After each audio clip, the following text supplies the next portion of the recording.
and apart from this I don't see anything useful. I sometimes did very hard acceleration as well. You want a commuter or you want more mileage bike? Hi there, welcome to the ride review of all new Suzuki V STROM 250 SX. This is 2025 OBD2 model. So in this video I'm going to give you all the advantages, disadvantages, conclusion, and to whom this bike will fit, and what is the purpose. I'm gonna explain all about that in this video.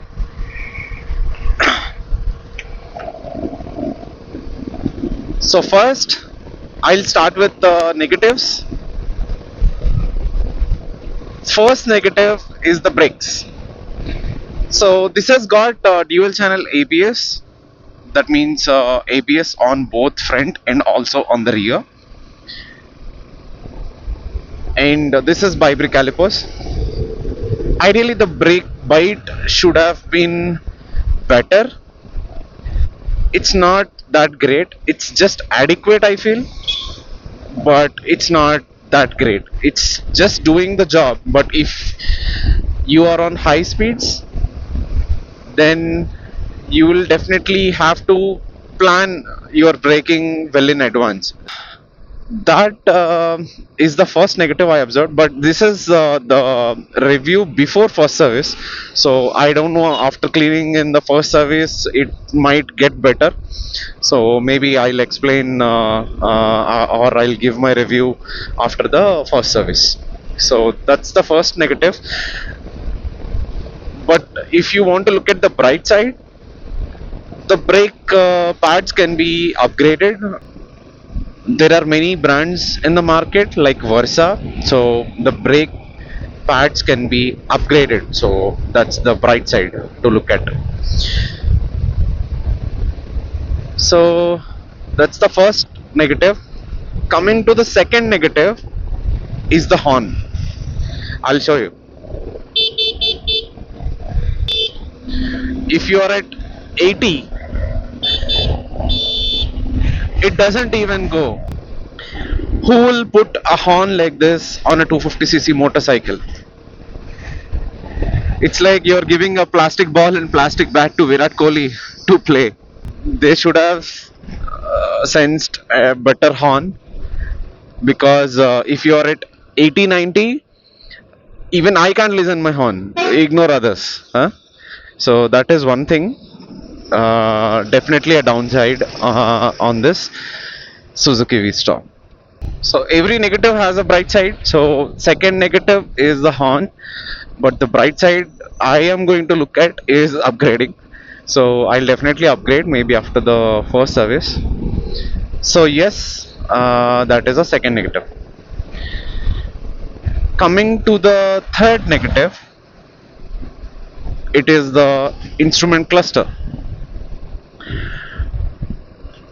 We have got two trip meters, okay, and one time, and apart from this I don't see anything useful in this cluster.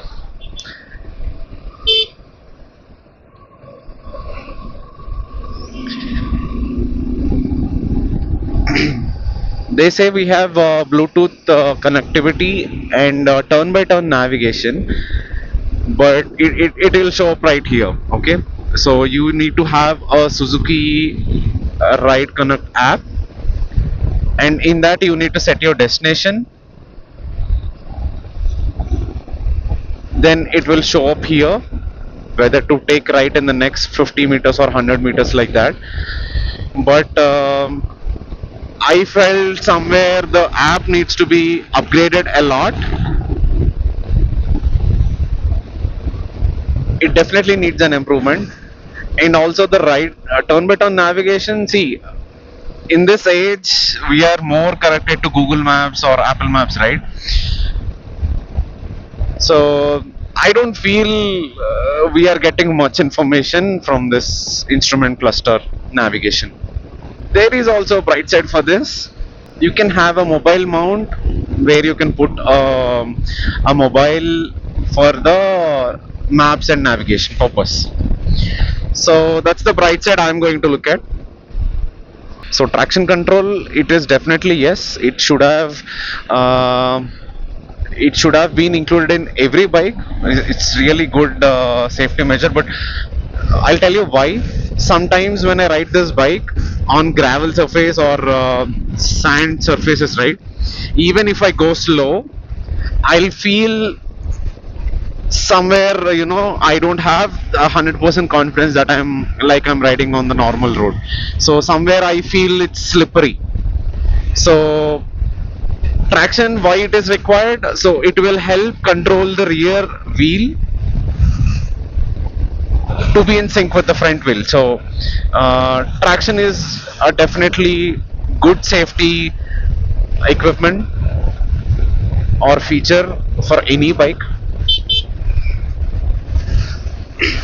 So it's better if we get it in all the bikes. This, I think, it's up to the government and manufacturers to decide. But I don't think it will take much of an efforts to put it in the motorcycles, which is definitely a safety measure.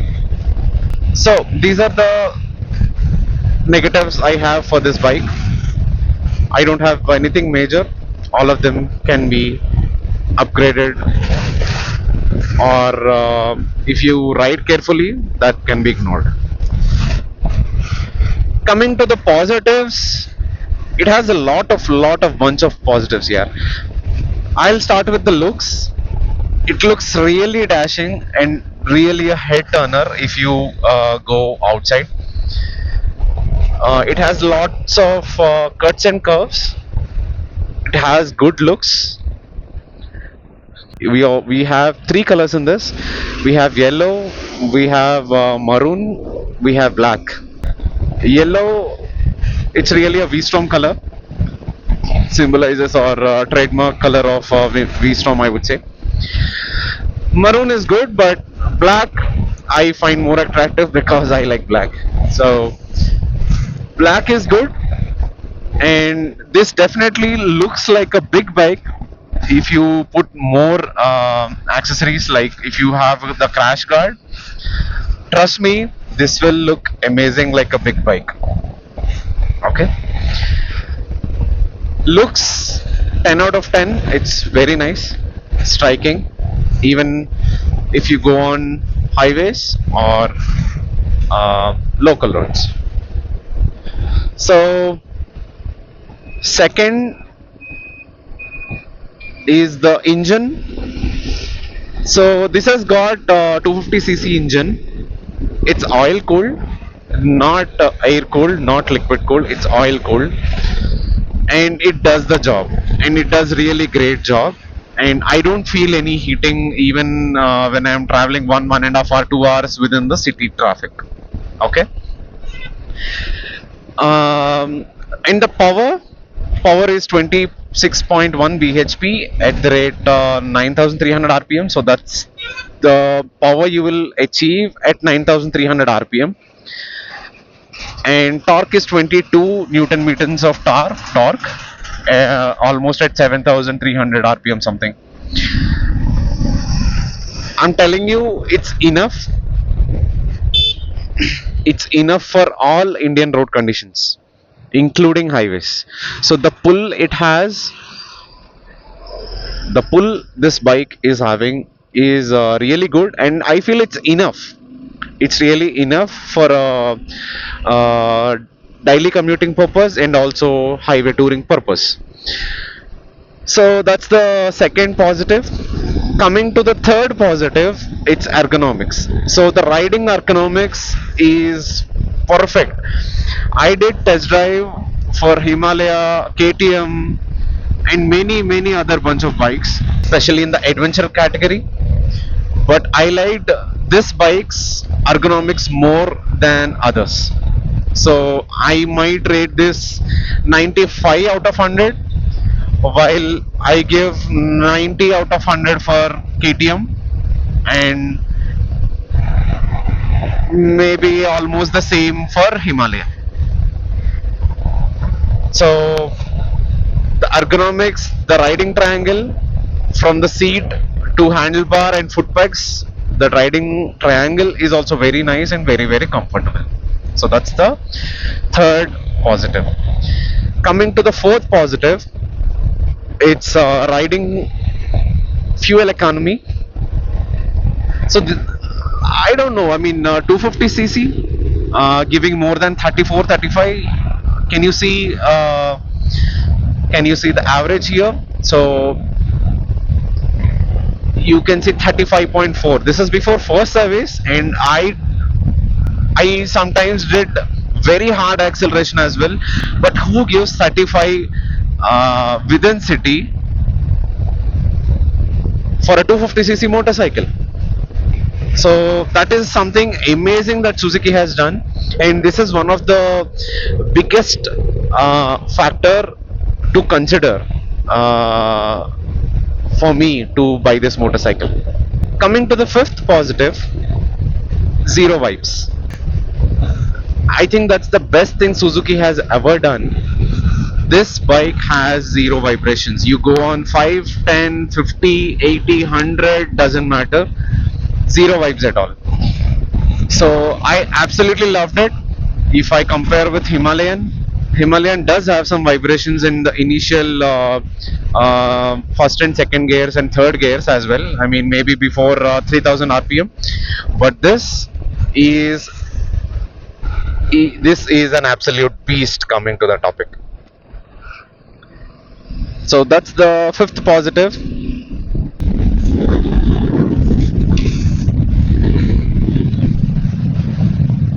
So coming to the sixth positive, its weight. It's just 167 kgs here. You take it on road, highways, the stability is good, and with this weight, you can easily maneuver wherever you want. You can take it anywhere. You take it to bumper to bumper traffic. You take it on highways, cruising. It does everything. So this is really a good positive. That's maybe because it has a lot of fiber body. You see fiber everywhere. There is no metal. So that is the reason maybe the weight is very comparatively less with other bikes in the market. These are the bunch of positives I have for this bike. There are many more, but I would like to conclude this video here, and I'll just maybe give one or two tips whoever is considering to buy this as their next motorcycle. So the conclusion, it's always the purpose. So what's your purpose? So my purpose is it does everything. I need an all-rounder bike where I need a bike for everyday commuting. I need a bike for touring. So basically, I am looking for an all-rounder. So it should not pinch my pocket as well, and it should be comfortable and enjoyable ride as well. So I kept all this in mind, and I chose this motorcycle. So whom this will fit into, or who can opt this motorcycle? Well, if you are looking for a commuter plus highway tourer like me, then this will definitely help you. Or if you are someone looking a bike in budget, maybe adventure bike with all the capabilities you need in lesser budget, then this will also fit you.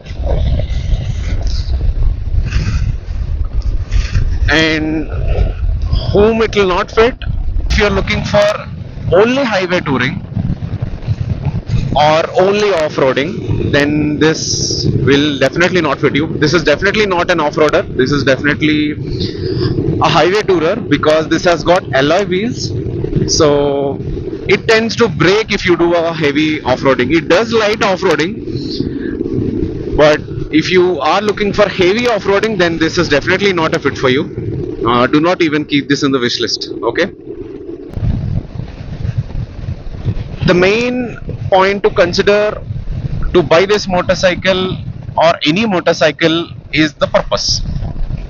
In my perception, your purpose will lead you to the right motorcycle. So be clear on your purpose, whether you want a commuter or you want more mileage bike, or you don't care about mileage, you just want experience, or you just want off-roader, or you just want a highway tourer, or you just want looks. Be clear on your purpose. Do test drive every motorcycle that you have in your wish list. I did everything I can. I did Triumph, I did KTM, I did Royal Enfield. Every bike out there in the market, I think most of the bikes I did test drive, and I liked this the most. So if you are very clear on the purpose you want to utilize the bike, then you will definitely uh, have more clarity, or then definitely the options will lead you to the right motorcycle. Well, this is the conclusion of ride review for Suzuki V STROM 250 SX. Hope you guys liked it. Until next time,